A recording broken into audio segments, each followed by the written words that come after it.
aceita as pessoas conforme estas se te apresentam. Este homem prepotente que te desagrada está enfermo e talvez não saiba. Esse companheiro recalcitrante é infeliz em si mesmo. Aquele conhecido exigente sofre dos nervos. Uns que parecem orgulhosos são apenas portadores de conflitos que procuram ocultar. Outros que se apresentam indiferentes experimentam medos terríveis. A terra é um grande hospital de almas. Quem te veja apenas superficialmente não terá como analisar-te com acerto. Concede a liberdade para que cada um seja conforme é, e não como pretendes que sejam.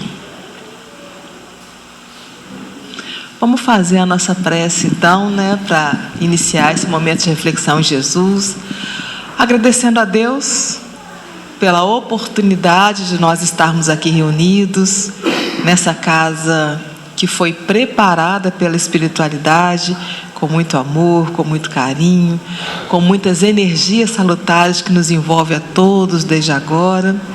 E roguemos aos nossos mentores espirituais, aquele nosso anjo guardião que tanto cuida de nós a cada instante, que durante esses breves momentos de estudo, que a gente consiga apreender do mais alto tudo aquilo que necessitamos para o nosso revigoramento íntimo, para o nosso reequilíbrio físico e emocional.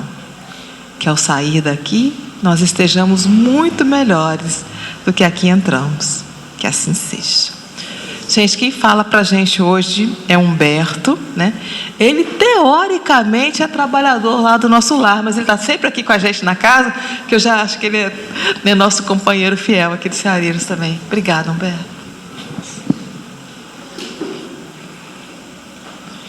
Meus irmãos, que Jesus esteja com todos nós. O tema que foi designado para o dia de hoje, o Cristo operante, que está lá no livro Pão Nosso, capítulo 35. E exatamente o Emmanuel, autor do livro Pão Nosso, ele coloca no início dessa reflexão exatamente essa frase que está aqui, que é de uma carta de Paulo aos Gálatas, capítulo 2, versículo 8. Gálatas, só para lembrar, era um povo que vivia numa região antiga chamada Anatólia. E hoje essa região se situa na Turquia. Então, Paulo, que foi o grande pregador para os gentios, nós vamos ver isso durante a nossa fala, ele, além da presença dele nessas diversas comunidades, ele também escrevia a essas comunidades para incentivar o trabalho da expansão do evangelho nascente naquela época. E aí, Paulo, nessa carta aos Gálatas, diz o seguinte: porque aquele que operou eficazmente em Pedro para o apostolado da circuncisão, esse operou também em mim com eficácia para com os gentios. A gente lembra aqui que essa expressão, que está aí na carta de Paulo, que se refere, ao apostolado da circuncisão. O que é isso? Na verdade, essa expressão, ela quer dizer o seguinte, é que é o apostolado para o povo judeu. Então, ele diz aqui: aquele que operou eficazmente em Pedro para o apostolado da circuncisão. Ou seja, Jesus designou Pedro para a pregação, né, do Evangelho, a expansão do Evangelho entre os judeus. E aí continua lá: esse operou também em mim com eficácia para os gentios. Quem são os gentios? Qualquer outra raça que não seja judeu. Então, Jesus, nessa frase aqui, está mostrando que ele designou 2 espíritos de alta envergadura, claro, muito evoluídos, para expansão do Evangelho no mundo. Sobre o monitoramento, né, e o trabalho de Pedro para a pregação do Evangelho aos judeus, e sobre o trabalho de Paulo para a pregação do Evangelho em todos os outros povos que não sejam os judeus. Então englobou o mundo todo da época. E aí a gente lembra que essa expressão, né, apostolado da circuncisão, na verdade se referia, né, aos judeus desta forma, porque os judeus tinham consigo que a circuncisão, né, que é uma cirurgia feita nos meninos, né, para que isso era uma ligação com Deus. Então eles tinham lá do Antigo Testamento essa colocação, né, os judeus, que seria necessária essa circuncisão para que a criatura se ligasse a Deus. E está lá até no livro Gênesis, do Antigo Testamento, capítulo 17, versículo 12, que está assim: a idade de 8 anos, todo varão dentre vós deve ser circuncidado. E nós lembramos esse conceito porque mais na frente nós vamos falar alguma coisa a respeito também. Então, para a expansão do Evangelho, né, Jesus organizou, né, operou em Pedro e em Paulo para que o Evangelho fosse implantado, né, no nosso planeta. E só lembrando, né, operante é aquele que opera, que trabalha, que realiza alguma coisa. Aí o Jesus, então, né, operou em Paulo para os gentios, em Pedro para os judeus, somando aí toda a população da terra na época. Mas uma coisa interessante a gente lembrar: Jesus operou em Pedro e em Paulo, mas eles aceitaram a tarefa. Poderiam não ter aceitado, né? Então a gente vai ver que, como operador do bem que é Jesus, né, depende de nós também para que se opere aqui na terra.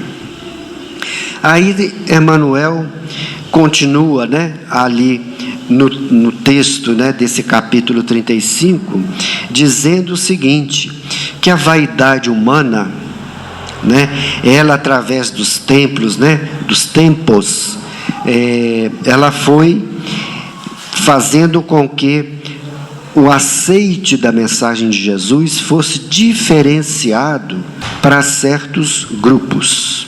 As religiões, as diferentes religiões, né, com o tempo elas foram aparecendo, né? E diz lá o Emmanuel que a maioria de nós usou o chamado sectarismo religioso. O que é sectarismo? É espírito de seita, de religião, ou seja, não, a minha religião é que faz a interpretação correta do Evangelho de Jesus. A religião B, a outra, também acha a mesma coisa. Então coloca Jesus naqueles estreitos conceitos das seitas. Mas Jesus não olha essa questão. Se é religião A, se é religião B, se está num país A, no país B, para Jesus não importa, né? Jesus sempre opera onde esteja o bem. Existe ali o bem, Jesus está operando. Não importa a religião. Não, Jesus só vai operar no espiritismo, só vai operar no catolicismo. Não, opera em todas. Onde haja o bem, Jesus opera, né? E daí, com essa questão do tal sectarismo, né, que é trazer para a sua religião a única importante, a única que interpreta Jesus corretamente, foi com o passar do tempo, né, gerando distorções na nossa história, né, no avanço do Evangelho no mundo. Aí surgiram o quê? Perseguições. Aquele que não pensa igual a mim, se eu sou mais forte que ele, eu vou persegui-lo. Eu vou querer acabar com ele. Isso na história aconteceu o tempo todo. Execuções, mortes, né? Assassinatos em nome de Jesus. Isso ocorreu, né, na nossa história. Guerras em nome de Jesus. Inclusive antes das guerras, né, aquelas religiões dominantes naquele povo, e ali os religiosos benzerem as armas de guerra para matar o outro, em nome de Jesus, né? E com isso nós tivemos duas instituições que estão bem marcadas na história, além de outras. Por exemplo, as cruzadas. As cruzadas, elas existiram mais ou menos entre o ano 1000 e o ano 1200. E o que eram, né, as cruzadas? Era um grupo de pessoas na religião dominante na Europa na época, que era o catolicismo daquela época, né, se reuniam, pegavam em armas e iam para Jerusalém, segundo, né, a pretensão deles, para proteger o túmulo de Jesus, que não podia ficar na mão de outras religiões. E aquele local eram os judeus, né, que não aceitaram Jesus como mensageiro de Deus. Então, eles iam nessa ideia de proteger o túmulo de Jesus, mas no fundo, o que eles queriam? Matar para roubar e levar tudo aquilo que eles pilhavam de retorno para a Europa. Isso durou aproximadamente aí 200 anos, né? Continuou um pouco menos intenso depois, mais intensamente entre o ano 1000 e 1200.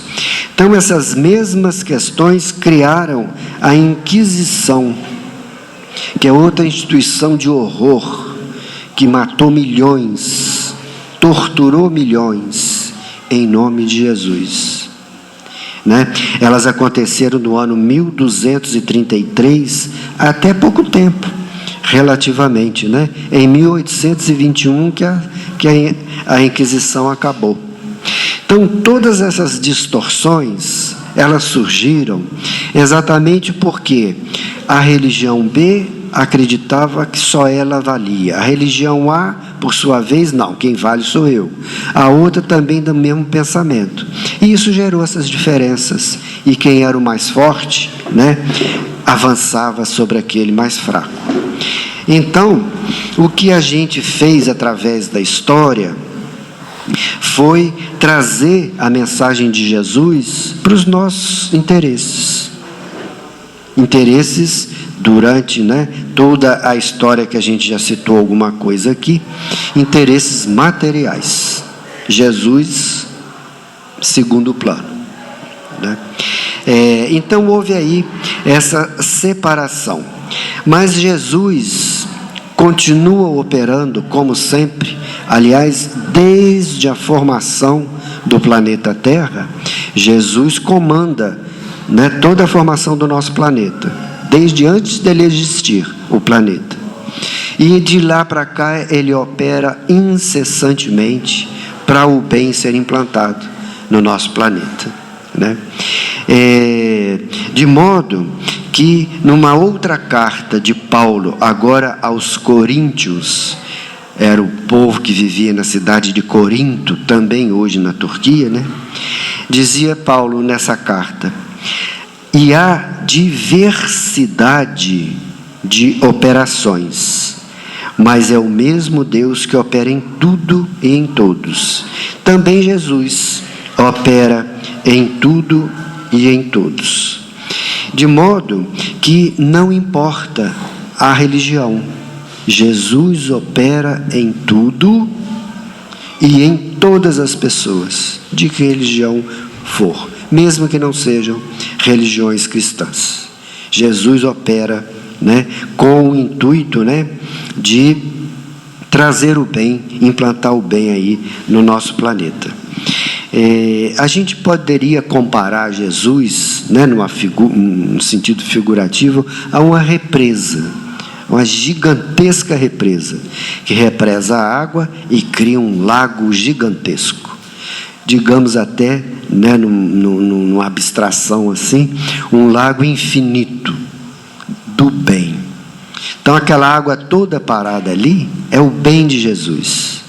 Mas para o bem sair dali e se dirigir aqui para o nosso planeta, seja no plano material ou no plano espiritual, Jesus opera em nós, como operou em Pedro, como operou em Paulo, para que o bem seja estendido a todos nós através de nós mesmos.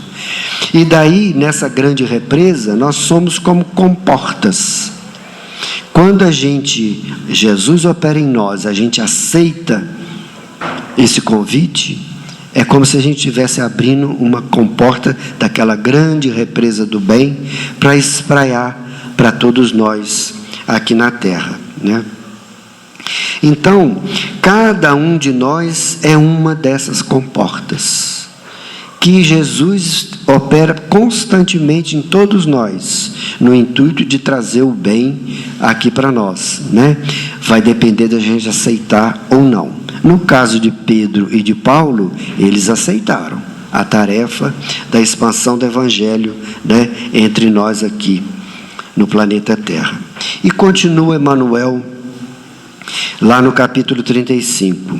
Ele diz assim, continuando: dentre todas as linhas da evolução terrestre, né, entre santuários diversas religiões que a gente já comentou, né, movimentam os adventícios inquietos. O que são adventícios? Todos nós conhecemos aí um adventício, provavelmente. Adventício é aquela pessoa que chega num local já estabelecido para participar e vem com ideias. Tem muitas ideias, e agitado, fala isso, vamos mudar aquilo, vamos fazer aquilo, mas fica só na aparência. Na hora de fazer, não faz, né? É mais foguetório, digamos, né? Então, o Paulo diz que esses adventícios, né, são aqueles falsos crentes, fanáticos, infelizes, né? Que eles não estão operando, embora num grupo que opere em nome de Jesus, não estão operando em nome de Jesus. E geralmente essas pessoas, passado um determinado tempo, elas se afastam, porque querem muita ideia pessoal, né? Ela não quer o grupo, ela quer a ideia dela. Então, essas pessoas, e existem várias, elas estão ignorando o chamado, né, de Jesus, ignorando que Jesus tenta operar por elas, mas elas seguem um caminho que não é aquele, né, que Jesus espera de cada um de nós. São os chamados canais fechados à influência de Jesus. Continua lá o Emmanuel. Simão Pedro centralizou os trabalhos do Evangelho nascente, reajustando, tentando contrabalançar, nós vamos ver, as aspirações do povo escolhido, dos judeus, como a gente já comentou. E Paulo, um poderoso imã para a renovação da gentilidade.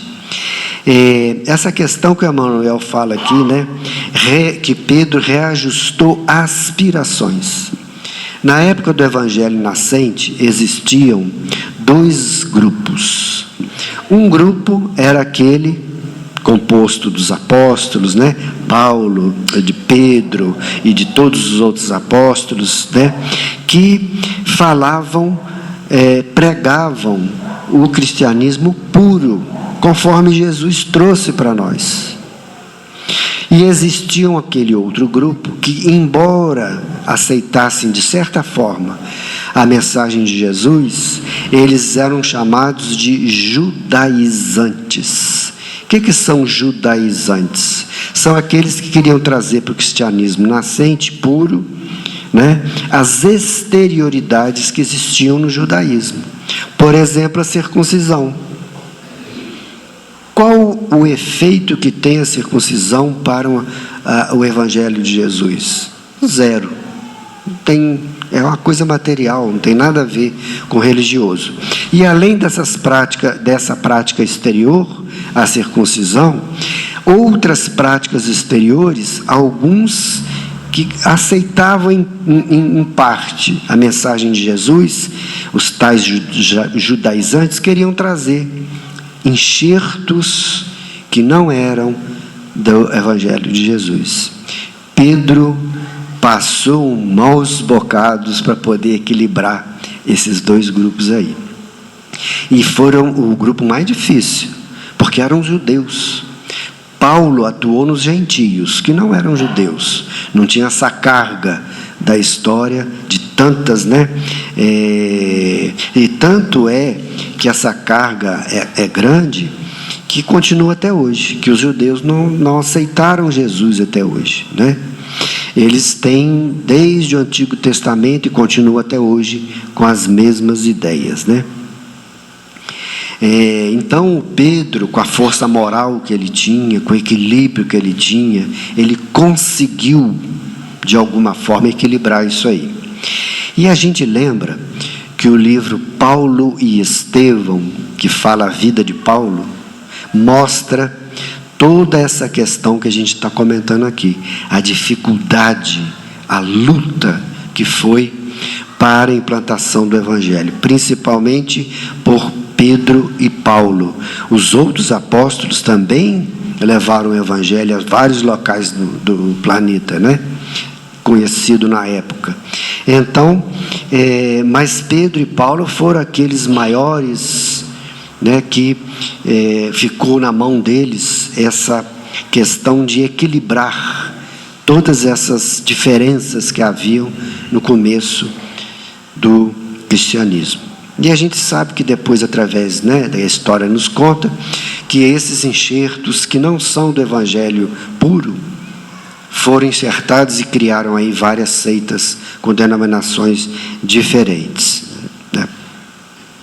De modo que continua Paulo, aliás, Emmanuel, lá no capítulo 35, o Cristo operante. Ele diz assim: por intermédio de ambos, Paulo e Pedro, expressava-se o mesmo Mestre, com um só objetivo: o aperfeiçoamento do homem para o reino divino. Então, apesar de todas as dificuldades que eles encontraram, eles conseguiram, né, serem operadores aqui no plano material de Jesus. Jesus operando através deles, né? E Jesus segue aguardando, né, que cada um de nós seja um operador dele aqui na Terra. Jesus está presente, como comentei, desde antes da formação do planeta, de modo que ele continua com o mesmo trabalho, né, mais até intenso nos dias de hoje, para que, conforme diz lá o Emmanuel, o aperfeiçoamento do homem para o reino divino. Nós estamos vivendo uma transição, a gente sabe disso, né, de planeta de provas e expiações para planeta de regeneração, onde o nosso planeta vai passar a ter o bem como dominante e não o mal dominando, como hoje ainda acontece. E Jesus aguarda que operemos com Ele para que essa transição se faça o mais rápido que seja possível. E o Emmanuel lembra também que tanto Paulo quanto Pedro não tiveram privilégios, Ah, não, eles vão falar do Evangelho, então nós vamos poupar eles das dificuldades, nós vamos poupar que acontecimentos ruins possam ocorrer com eles. Não era possível, porque eles estavam lidando, né, com a humanidade. E naquela época, né, num momento muito especial, que foi da chegada do Evangelho aqui na Terra. E todos nós sabemos, né, quando algo bom chega, sempre tem quem queira atrapalhar. Isso é ainda da nossa natureza, né? E a gente, lá no livro Paulo Estevão, que eu citei há pouco, conta todos os grandes perrengues, né, que o Paulo passou. Foi apedrejado, né? Foi dado até como morto, jogado no meio do lixo.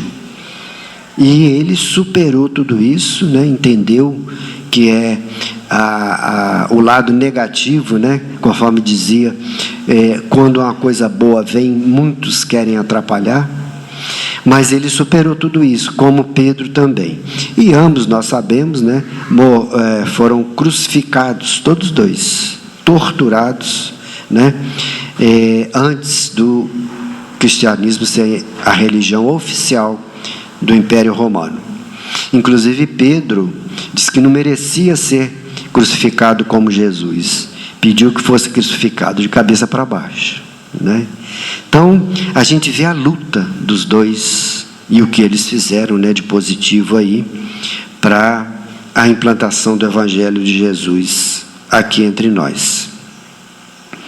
Aí, diante desse convite de Jesus, né, que ele fez a Pedro, fez a Paulo e a tantos outros, inclusive aqueles anônimos, né, que aceitaram o convite de Jesus, e nós espíritas, aonde nos localizamos nessa questão toda aí da operação de Jesus? Uma outra carta de Paulo, a segunda epístola aos Coríntios, né, o pessoal lá da cidade de Corinto, no capítulo 5, versículo 17, diz assim: assim é que, se alguém está em Cristo, nova criatura é, e as coisas velhas já passaram, porque tudo se fez novo. Então é isso, quem conhece Jesus, né, uma nova criatura é. Ele passa a entender, né, a mensagem do Evangelho e trabalhar para que o bem seja implantado na terra. E nós espíritas, hoje, somos, não em grandes números, né, a gente sabe disso, mas nós hoje somos aqueles que detemos o Evangelho puro, conforme Jesus trouxe à terra. Então, essa grande responsabilidade hoje está na mão do movimento espírita, de proteger, guardar para o futuro o cristianismo sem nenhum tipo de enxerto, sem nenhuma exterioridade. Então, nós somos aqueles que compreendemos, né, que a mensagem pura de Jesus foi recordada por Kardec e está nas nossas mãos, para que isso avance para o futuro. Só em termos assim de curiosidade, né? São várias as religiões no mundo. Segundo os estudiosos, existem aproximadamente 4.000 religiões no nosso planeta, incluindo aí aquelas dos indígenas, né, que cada um tem o seu procedimento no que toca à espiritualidade, né? São 4.000 religiões. Mas só para a gente ter uma ideia, a religião dominante no mundo hoje ainda são os católicos. 2 bilhões e 600 milhões de pessoas se dizem católicas. E vai aí um comentário, dizer uma coisa, ser é outra, né? Mas se dizem católicos, 2 bilhões e 600 mil. Muçulmanos é o segundo grupo religioso, né, do nosso planeta. 1 bilhão e 900 milhões de pessoas, quase 2 bilhões. Hinduísmo, 1,2 bilhões. Pessoa que diz que não tem religião nenhuma, 1,2 bilhões de pessoas. Protestantes, 600 milhões. Budistas, 500 milhões. Judeus, 15 milhões. Espíritas no mundo, 13 milhões. Então, nós somos um grupo pequeno, né? Então, e também as religiões de matriz africana, né? São cerca de 100 milhões de pessoas que se dizem seguidoras das religiões de matriz africana. Isso são números arredondados, né? Dá mais ou menos a nossa população aí do planeta, que hoje está em torno de 8 bilhões e 300 milhões de pessoas. Então, a gente vê que nós espíritas somos os menores grupos. Tem grupos menores que os espíritos, mas nós não somos um grande grupo no mundo, mas com uma tarefa das maiores, que supera a tarefa de todas as outras religiões, né?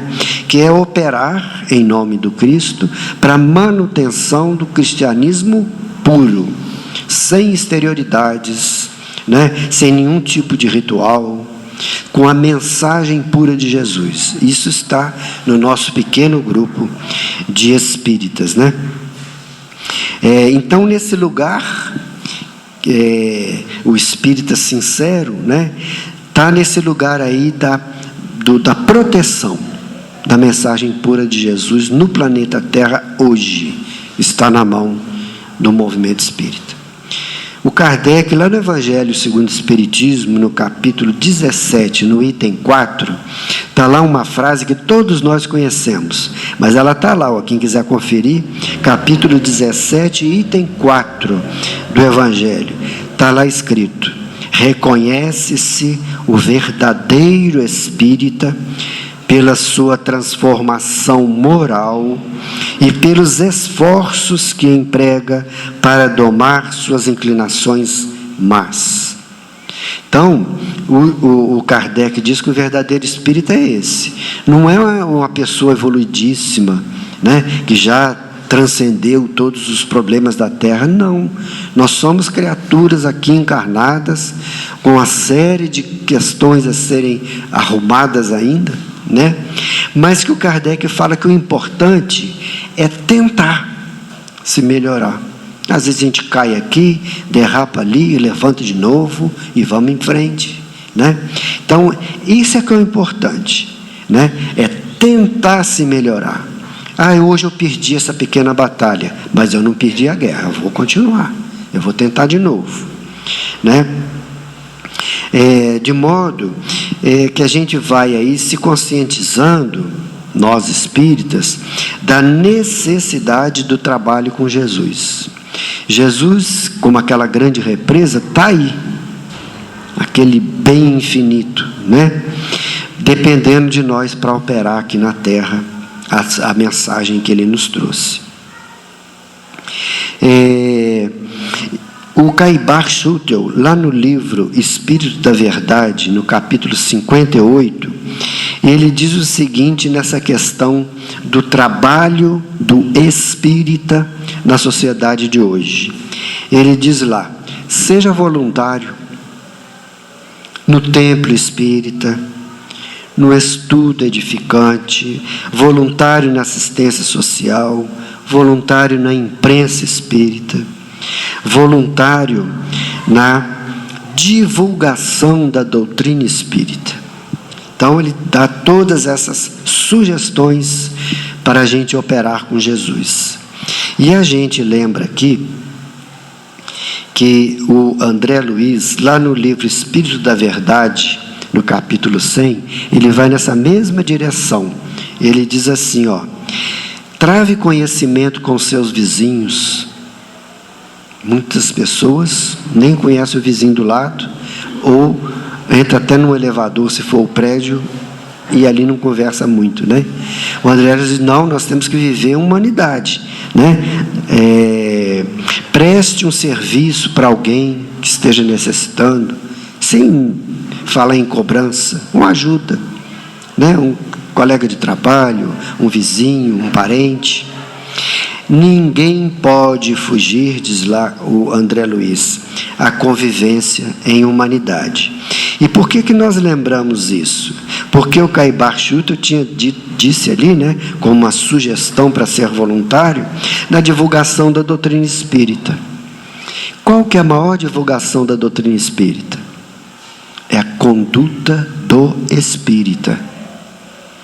Então, eu venho no centro, aqui dentro é fácil, né? A gente, né, convive poucas horas da semana aqui, e num assunto que é, né, uma casa protegida, com vibrações positivas, num assunto que é Jesus. Então é mais fácil a gente, né, conviver. Mas lá fora, aí eu saio daqui, eu brigo com o meu vizinho, eu não respeito o que diz lá o condomínio do prédio, eu quero fazer do meu jeito, né? Eu desrespeito a convenção de alguma instituição que eu participe, mas eu não quero seguir a convenção, eu quero ser eu mesmo. Então, o espírita tem, vamos dizer assim, essa tarefa de se mostrar ao mundo com a pessoa o mais equilibrada possível, convivendo em sociedade, né? Porque aí as pessoas deduzirão, né? Não, o espírita é uma pessoa equilibrada. Pelo menos é o que a gente pretende, né, de nós mesmos, né? Então, o Caibar Schutel nos convida a sermos voluntários em diversos setores para a implantação do Evangelho de Jesus na Terra de modo mais eficaz, né? E ele continua com chamando a atenção para um ponto importante. Ele diz assim: seja voluntário, né? Aliste-se em algumas dessas instituições ou aquele que você deseja, enquanto você se encontra válido. Eu vou esperar aposentar. Eu vou esperar não sei o que acontecer. Eu vou esperar eu ter uma condição financeira melhor. Aí chega lá aos 95 anos, não dá mais tempo, né? Então, ele diz para a gente ficar atento, a hora é agora, seja lá a idade que for, né? Então ele conclui, o Caibar Schutel: apresente-se em alguma frente renovadora e sirva sem descansar. Essa é a tarefa do espírita. O Eurípides Barçanufo, no livro Espírito da Verdade, lá no capítulo 86, ele vai nessa mesma linha. Ele diz assim: construindo o bem sem alarde, no sublime anonimato do amor fraterno, os espíritas podem e devem ser os novos samaritanos em plena vida de hoje. Então, ele relembra, o Eurípides Barçanufo, para nós, que o momento é agora. Não, ele diz aqui, em plena vida de hoje, sejamos aquele que atende a operação de Jesus em nós, Jesus operando através de nós, aqui no mundo, né? Já o Emmanuel, num outro livro, Fonte Viva, no capítulo 122, ele nos lembra que não existem tarefas maiores ou menores, existem tarefas, todas importantes. Muitas pessoas acham que não, para eu fazer alguma coisa, eu tenho que me ligar a uma instituição grande, de projeção, que faça muitas coisas, que chega na mídia, né? Nada disso, pode até ser também, mas não é o necessário.